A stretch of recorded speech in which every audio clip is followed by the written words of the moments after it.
মঙ্গলবার রাজধানীর রবীন্দ্র শতবার্ষিকী ভবন সংলগ্ন নয়া নাইট ক্লাবের ফটকে দাঁড়িয়ে বিক্ষোভে শামিল হয় এআইএমএসএস, এআইডিওয়াই ও এআইডিএসও। এদিন তারা বিক্ষোভ কর্মসূচি থেকে আওয়াজ তুলে আগরতলা প্রাণকেন্দ্রে, যেখানে 500 মিটারের মধ্যে ঐতিহ্যমণ্ডিত মহারানী তুলসীবতী বালিকা বিদ্যালয়, মহিলা মহাবিদ্যালয়, ধর্মীয় উপাসনালয় এবং ঐতিহ্যবাহী রবীন্দ্র ভবন, সুকান্ত একাডেমি, সেখানে গড়ে উঠেছে এই নাইট ক্লাব। তাও সরকারি অফিসের উপরতলায় খোলা হয়েছে নাইট ক্লাব। এক তীব্র প্রতিবাদ জানিয়ে দাবি করা হচ্ছে অবিলম্বে এই নাইট ক্লাব বন্ধ করার জন্য। মঙ্গলবার এমনটাই দাবি জানিয়েছেন উপস্থিত নেতৃত্ব।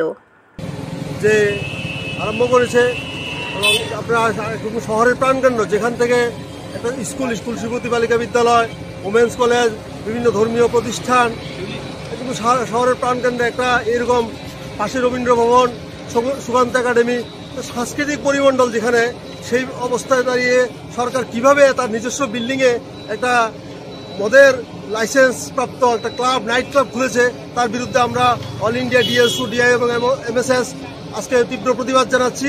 ব্যুরো রিপোর্ট, খবর ত্রিপুরা।